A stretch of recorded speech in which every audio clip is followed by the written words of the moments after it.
¿Qué tal? Ok, vimos que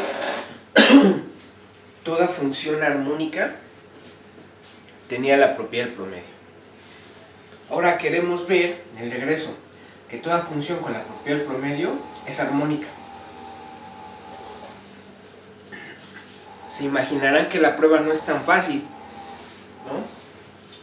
Porque armónico quiere decir, el menos siempre se... En sí el laplaciano lleva un menos, el operador de Laplace lleva un menos enfrente. Nada más que cuando pues, esté igualado 0 no nos importa, ¿no? Ok, pero...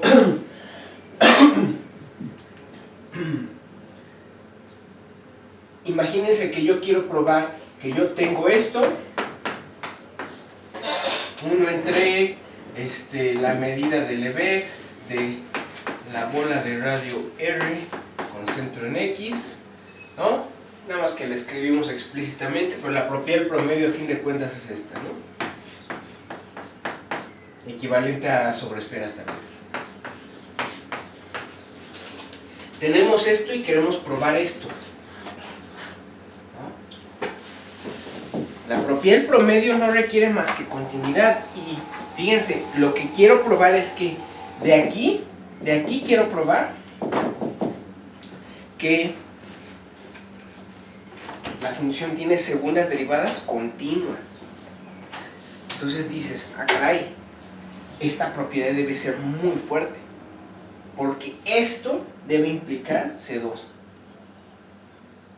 Carajo. De hecho es más que eso. Esto implica C infinito. Vamos a probar eso, que toda función armónica es infinitamente diferenciable. Y después lo vamos a mejorar, ¿eh? Vamos a probar que toda función armónica es analítica. ¿Ok? Entonces va a ser, este es un caso muy distinto al que ustedes tenían ya, porque nosotros le vamos a dar condiciones en la frontera, ¿no? Resuelve la ecuación de Laplace, por ejemplo, sabiendo que U en la frontera de omega vale G. Ajá. De la experiencia que ya tienen, esto van a ser sus datos iniciales, su condición de frontera. Acuérdense que hay una diferencia entre condición inicial y dato inicial, ¿eh? Y les van a decir, bueno, encuentren la solución a eso. De lo que ustedes ya vieron, por ejemplo, para la ecuación de onda, ustedes saben que pues las soluciones dependen de los datos iniciales, ¿no? Uno esperaría que esto dependiera de los datos iniciales. Con la ecuación de onda vimos que se hereda la regularidad. De hecho, vimos que la solución siempre es menos regular, en el caso multidimensional, menos regular que los datos, ¿no? Para asegurar que la solución era CK, necesitábamos que uno de los datos fuera CK más 1. Lo vimos también algo parecido con características. Ahí vimos que para asegurar que la solución es C1 necesitábamos que los coeficientes y la curva sean C1. Entonces aquí lo que nos está diciendo eso, al probar nosotros que U es C infinito y al probar que U es analítica, toda función armónica es analítica, nos está diciendo, no le importa que le pongas aquí, no le interesa. No le importa. G puede ser continua, C1, C2, esto siempre es analítico, siempre. Son muy distintas estas ecuaciones a las que hemos estado estudiando. ¿Ok? Por eso es que en particular ustedes van a oír que hay investigadores que se dedican a ecuaciones puramente elípticas, ¿no? Sí, lo que pasa es que las propiedades de elípticas, este es el caso más fácil de una elíptica, son completamente distintas en sí a las propiedades que tienen las hiperbólicas, que son como la de onda y las que estudiamos en el primer orden, completamente distintas a las parabólicas. Claro, hay cosas, intersecciones, pero en general son distintas. Entonces, por eso uno pasa un doctorado, una carrera en un solo tipo en general, no todo, de ecuación. Para probar que U es C infinito necesitamos una herramienta muy importante en el análisis que son los regularizadores.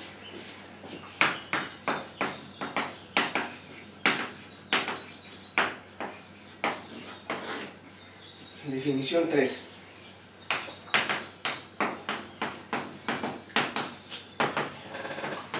Definimos la función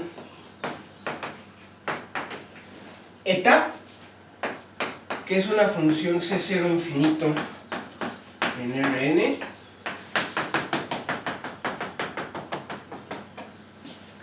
Es una función C0 infinito en Rn, como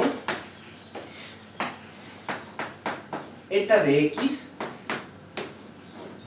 va a ser una constante, ¿okay?, por e a la 1 sobre x al cuadrado menos 1,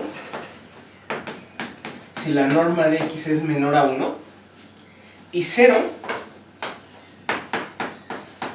si la norma de x es mayor o igual a 1. ¿Sale? Y donde la constante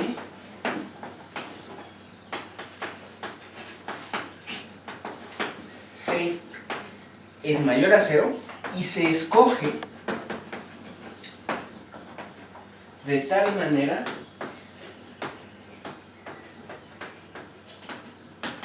que la integral en Rn de eta de x sea 1. Es decir, a fin de cuentas, la constante c es nada más una función de la dimensión de n. Ajá. Nada más eso. ¿Sale? Entonces, acuérdense que C0 infinito quiere decir que la función es infinitamente diferenciable con soporte compacto. Entonces, ¿por qué C infinito? Ustedes ya saben por qué C infinito. Esta función es la composición de dos funciones que ustedes conocen. Vamos a ponerle eta de r, la función que es e a la menos 1 entre r, para r positivo, y 0 para r igual a 0. Se acordarán de esta función y de hecho le pueden poner r distinto de 0 y r0, ¿no? Se acordarán de esta función porque es el ejemplo de, es uno de los ejemplos clásicos que se ven en cálculo sobre la función que es C infinito pero no es analítica. ¿Ah? Y si se dan cuenta, está compuesta con el polinomio 1 menos x al cuadrado. Ajá. Estamos restringidos con x menor o igual a 1. ¿Sale? Está compuesta con esta función. Vean. ¿Va? Fíjense, esta función también es C infinito, es composición de dos funciones C infinito, es C infinito. ¿Por qué tiene soporte? Porque fíjense, cuando x tiende a 1, ¿okay?, cuando x se hace 1, esto se hace, pero ojo, cuando x tiende a 1 por abajo. Ajá. Entonces esto es negativo siempre, esto tiende a 0, 1 entre esto tiende a infinito, ¿ok? 1 entre infinito, esto tiende a 0. ¿Okay? Esto tiende a 0 y coincide con esto, es decir, con esta definición de acá, es decir, la función se anula fuera de la bola unitaria. Fuera de la bola unitaria. Entonces el soporte de esta función, el soporte de eta de x es la bola unitaria con centro en 0 cerrada. Acuérdense que el soporte es un conjunto cerrado, ¿no? Entonces tiene soporte compacto esto. ¿Sí? Es infinito, tiene soporte compacto. Esta función lleva un nombre muy especial. Esta función se creó para estudiar ecuaciones diferenciales.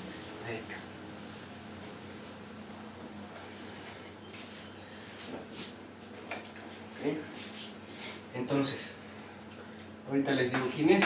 2 para cada epsilon mayor a 0,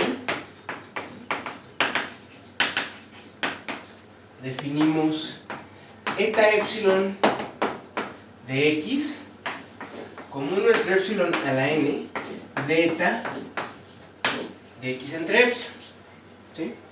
Entonces, esta función eta epsilon de x se llama alisador de Friedrichs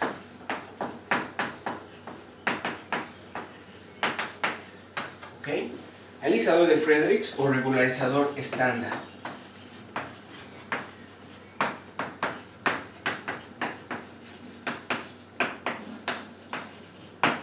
Alisador de Friedrichs. Friedrichs es de Kurt Otto Friedrichs. ¿Sí? ¿Va? Matemático especializado en ecuaciones parciales, por cierto. Ok. ¿Qué propiedades tiene esta función? Vean que de entrada se está haciendo un rescalamiento en el argumento, ¿no? Entonces, si epsilon es muy pequeña, fíjense que al mismo tiempo de que se hace el rescalamiento, se está multiplicando por este factor. Eso está como aumentando la amplitud, porque entre más pequeño sea epsilon, más grande es ese factor, ¿no? Entonces, como que se está aumentando la amplitud de la función, el valor máximo, digamos. Toma un valor máximo, pues este es el infinito. No nada más eso, ¿quién es el soporte del alisador? ¿Quién es el soporte? Pues fíjense, lo pueden ver de esto, ¿no? El soporte de esto es cuando esta es el complemento de cuando esto se hace cero, ¿no? Entonces, acuérdense, si esto es 0, si x entre epsilon es mayor o igual a 1, entonces eta epsilon de x es igual a 0 si la norma de x es mayor o igual a epsilon. ¿Esto qué les está diciendo? Que el soporte de eta epsilon, ¿quién debe ser? Pues debe ser la bola de radio epsilon con centro en 0, en este caso. Cerrada, es un compacto, ¿no? Entonces fíjense qué es lo que está pasando con esta función. Esta función, al mismo tiempo de que está aumentando su amplitud, está disminuyendo su soporte, ¿va? Y de hecho está preservando volumen. Ahorita lo vemos, ahorita van a ver.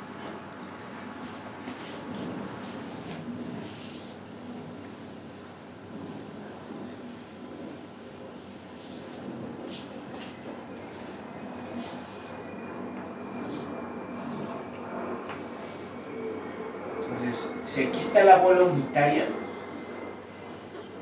digamos que aquí está la función. Ajá. La función de hecho es positiva, ¿no? Es no negativa. Entonces, digamos que, y es muy suave, ¿no? Entonces, de aquí se hace 0. ¿Va? Fuera de aquí se hace 0. ¿Sale? Entonces, digamos que esta es la bola radio 1, con centro en 0. Pero luego, se fijan en las funciones eta epsilon, y estas tienen soporte aquí. Ajá. Adentro, es más pequeño, ¿no? Digamos, están tomando epsilon más pequeño que 1, por ejemplo, y entonces también va a hacerse infinito la función, obviamente, pero va a hacer esto, ¿no? ¿Por qué va a hacer eso? Dos razones. Uno, se está multiplicando por un factor, 1 entre epsilon.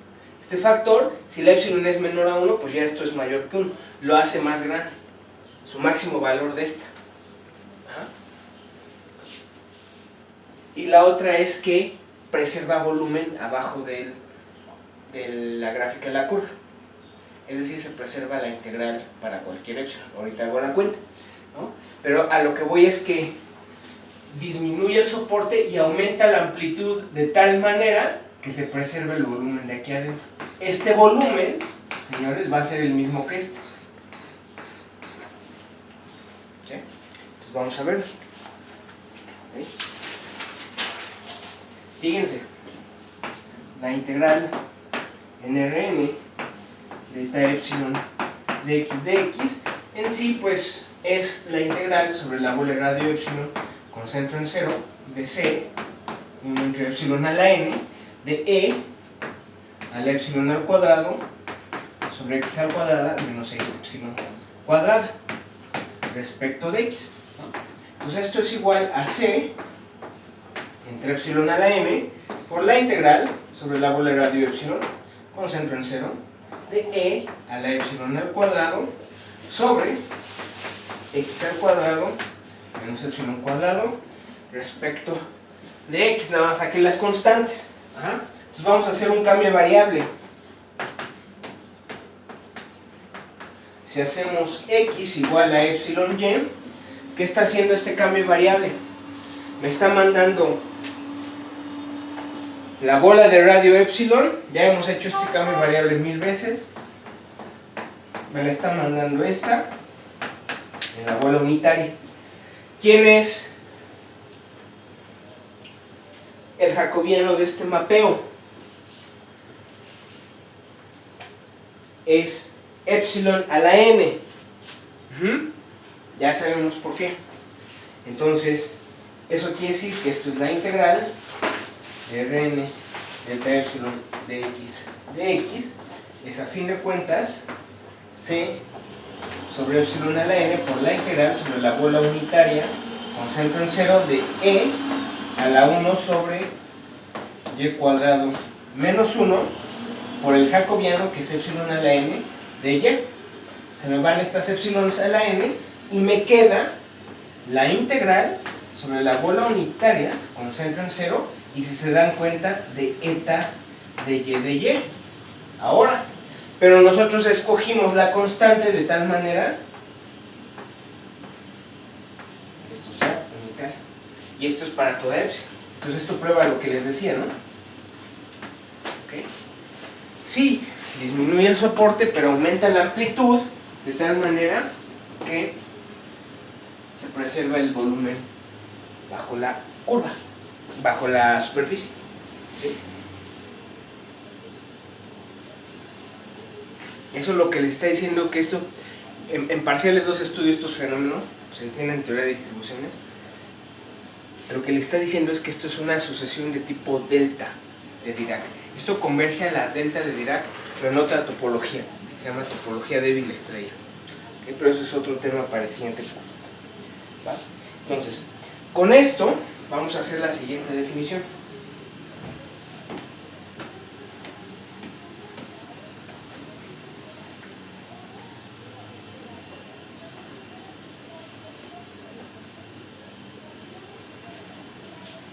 Vamos a borrar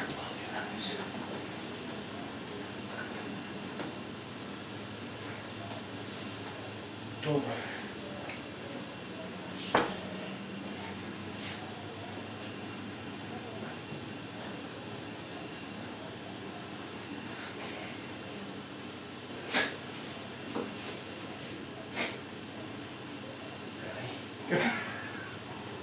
Poltergeist aquí.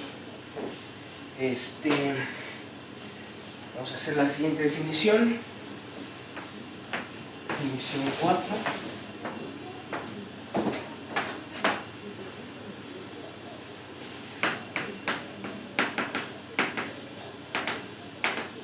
Esta definición que voy a dar, en sí se las voy a dar un poco diluida. Yo, de hecho, los estudiantes de parciales 2 sueñan con esto, que son los regularizadores. Aquí nada más los vamos a usar para estudiar la propiedad de regularidad de la función armónica que les hablé. ¿Sí? Se pueden definir para funciones L1 log, o sea, localmente integrables, pero nosotros vamos a definirlas para funciones continuas. Por el momento no necesitamos más. Si f bar de omega, ya saben que omega es abierto en Rn, es continua, ¿ok? Y para quien sepa o localmente integrable, ¿ok? Definimos para cada epsilon mayor a 0 el conjunto omega epsilon, ¿ok? Como todas las x en omega, tales que la distancia de x a omega complemento es mayor a epsilon, ¿sale? Y la función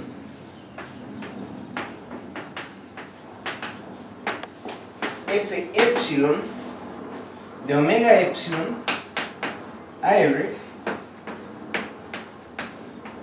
dada por f epsilon de x es igual a la integral sobre omega de eta epsilon de x menos y de f de y para toda x en omega epsilon, ¿sí? Entonces la familia f epsilon con epsilon mayor a 0 se llama regularización de f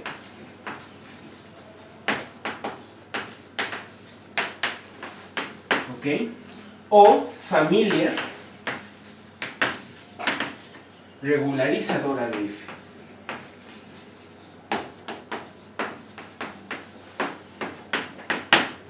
¿Sale? Regularización o familia regularizadora. ¿Va? Vean que ahorita vamos a estudiarla, pero ¿por qué hay que pedirle que sea continua o al menos L1 log? ¿Qué quiere decir L1 log? Localmente integrable en omega. Quiere decir que para cualquier conjunto compacto o precompacto contenido en omega, la integral de f en ese conjunto, en módulo, ¿okay? Es decir, la integral de f sobre k y k compactamente contenido en omega, esto es finito. ¿Sí? Entonces, hay más funciones L1 log que funciones integrables, es decir, funciones en L1. ¿Va? Porque de entrada cualquier función en LP es L1 log, cualquier función continua en todo Rn es L1 log. O sea, hay muchas. Pero se vale, ¿por qué? Porque pues en sí, para que esto sea finito, pues yo nada más lo único que necesito es que la función sea L1 log. Por eso en particular es válido para continuas, ¿no? Cualquier función continua en un conjunto compacto alcanza su máximo y su mínimo y por lo tanto esta integral es finita, ¿no? Pero vean, para que tomen módulo aquí, tomen el módulo de esto. Esta integral en sí se lleva a cabo sobre el soporte de eta epsilon de x menos y, ¿sí o no? Ahorita voy a escribir estas observaciones. Se lleva a cabo ahí. Entonces el chiste es que cuando uno tome epsilon suficientemente pequeño, y por eso está definido este conjunto, uno siempre va a tomar epsilon suficientemente pequeño como para que el soporte de esto esté contenido en omega. Ahí, como eso es un compacto contenido en omega, esto es integrable y entonces esta integral existe. ¿Sí? Ahorita vamos a mencionar esas cosas. ¿Vale? Si le ven cara, parece como una convolución, como que quiso ser, pero no es convolución. La convolución se lleva a cabo en todo Rn. Bien podrían tener omega Rn, no hay ningún problema. Pero yo lo estoy definiendo para omega abierto en Rn. ¿Sí?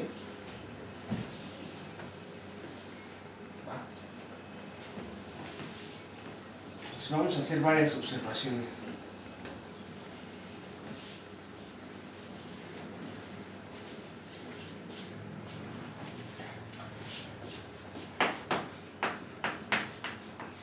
Observaciones.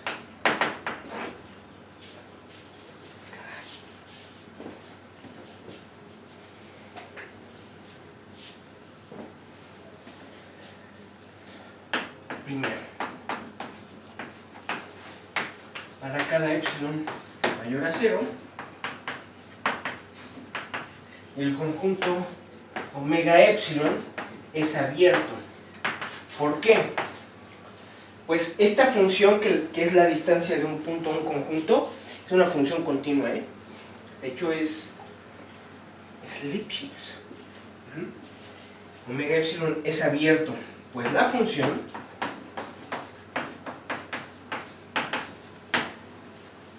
que manda x en omega a la distancia de x al complemento de omega es continua, ¿no? Y entonces en tal caso, si ven la definición de omega epsilon, la imagen inversa de un abierto bajo una función continua. ¿Sí? ¿Okay? Segundo, fíjense, notemos que si para cada x en omega se cumple que si, vamos a escribirlo de otra manera, que si x en omega es tal que la bola de radio epsilon con centro en x cerrada está contenida en omega, entonces la distancia de x a omega complemento es mayor a epsilon, ¿no? Entonces,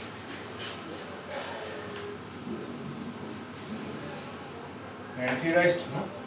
Si aquí está omega, entonces piensen en una x que es tal que su bola de radio epsilon, digamos esta distancia es epsilon, su bola de radio epsilon está contenida en omega. ¿Eso qué quiere decir? Que la distancia de x al complemento, o sea, por este lugar, de todo esto, recuerden que la distancia de x al complemento es la distancia más pequeña entre este punto, que es x, y cualquier punto en el complemento, ¿no? Pues como que aquí en el dibujo como que parece ser que esta va a ser la distancia. De todos modos esto es epsilon también.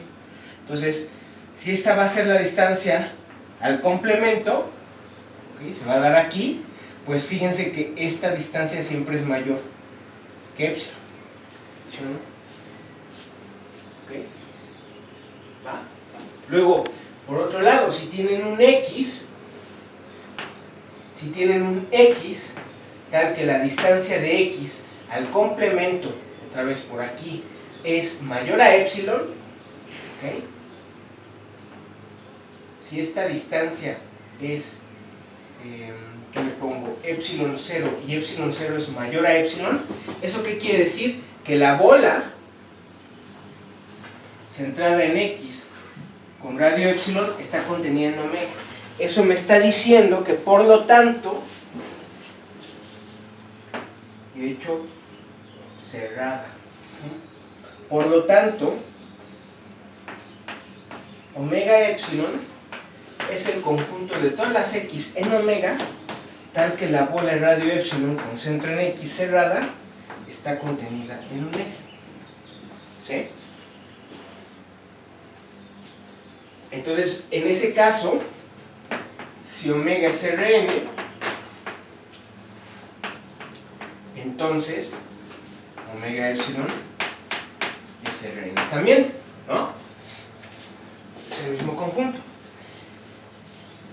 En este caso, la definición que les di sí sería la convolución que están acostumbrados a trabajar de cálculo.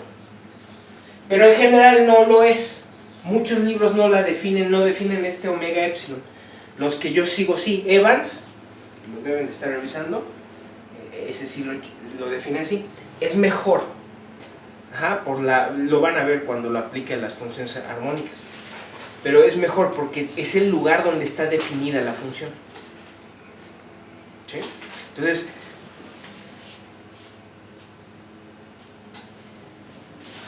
vean que en general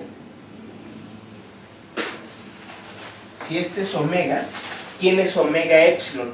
Omega epsilon geométricamente es exactamente el conjunto que obtienes de trazar omega. Tiene exactamente, su frontera de omega epsilon es la misma que la de omega, pero está metida en omega una distancia epsilon. Este es omega epsilon. Ajá. ¿Por qué? Porque cualquier punto aquí debe ser tal que su bola de radio epsilon esté contenida completamente en omega, ¿no? Entonces, digamos que está como funcionando al revés. Omega es una vecindad de radio epsilon de omega epsilon. ¿Sí? ¿Okay? Eso es omega para omega epsilon. ¿Sí? ¿Eso qué quiere decir? Que el regularizador siempre está definido en conjuntos, subconjuntos propios de omega, salvo que omega sea omega epsilon. En ningún otro caso. Ajá, porque todos los demás casos su frontera es distinta de cero, del vacío. Ajá. Ok. Entonces, vamos a escribir eso, que es muy importante.